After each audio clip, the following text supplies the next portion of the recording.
Chapter 1. The Crescent Rises. The Danube shimmers under the first light of dawn, its waters dark with the weight of history. Along its banks, the earth trembles not from the wind, but from the march of an empire. The Ottoman host moves like a living tide, banners snapping in the morning air, the crescent and star gleaming against the sunrise. This is no mere army. It is the last great surge of a once unstoppable force, a final bid to reclaim what has been lost.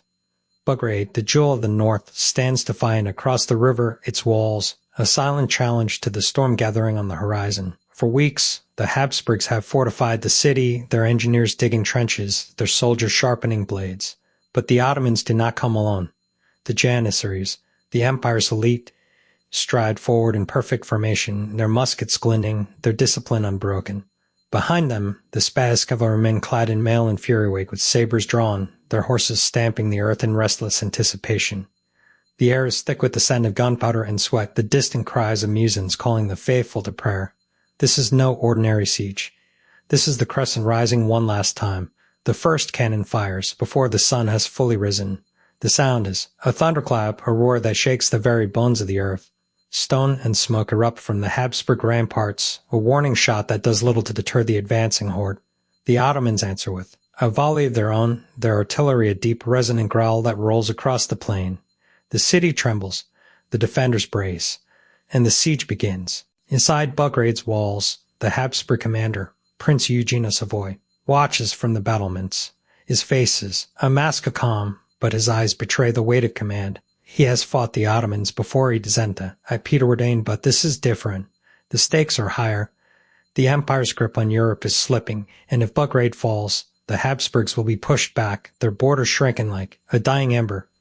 Eugene knows the cost of failure. He has seen cities burn, armies broken, men left to rot in the mud. But he also knows the cost of surrender. And so he waits, his hand resting on the hilt of his sword, his mind already calculating the next move. Beyond the walls, the Ottomans press forward. The Janissaries take position, their muskets leveled, their officers barking orders in sharp, guttural tones. The Spahis fan out, their horses dancing in the open field, their riders scanning for weakness. And then silence, a moment of stillness before the storm. The wind carries the scent of burning powder, the distant shouts of commanders, the creak of leather and steel. The world holds its breath. The first wave crashes against the walls like a tide. Musket fire erupts from the ramparts, a staccato crackle that sends Ottoman soldiers tumbling. But they do not falter. They do not break. They press on, their bodies piling up at the base of the fortifications, their comrades climbing over the fallen. The Habsburg defenders fire again and again, their muskets growing hot, their fingers raw. But the Ottomans keep coming. And Tenkaz, a section of the wall, weakened by relentless bombardment, collapses in a shower of stone and dust. The Habsburgs scream in alarm, their lines faltering as the Ottomans surge forward. The Spahis charge, their sabers flashing, their horses trampling the wounded. The Janissaries pour through the breach, their bayonets glinting in the sunlight. For a moment, it seems as though the city will fall. But Eugene is not done yet. From the depths of the city, a new force emerges, dragoons, their carbines leveled, their faces set in grim determination. They ride like the wrath of God, cutting through the Ottoman ranks, their horses' hooves pounding the earth.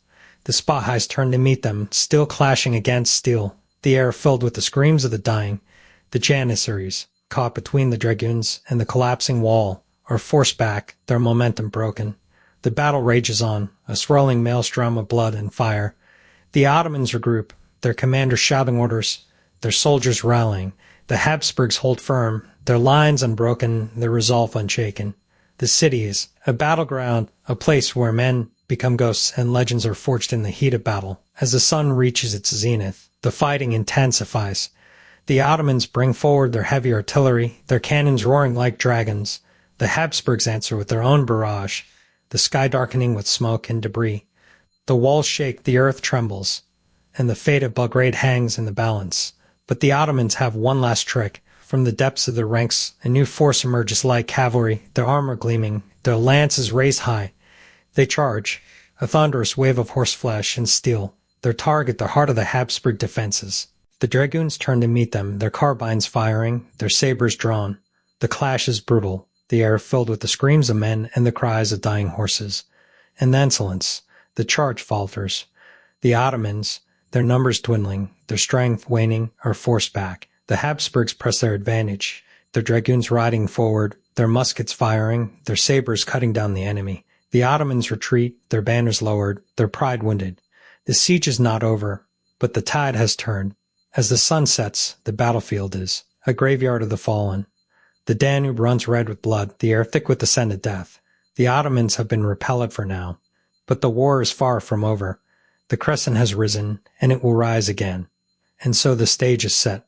The Habsburgs have held, but at what cost? The Ottomans have been pushed back, but their hunger for conquest remains. The balance of power in Europe hangs in the balance, and the next chapter of this epic struggle is about to begin.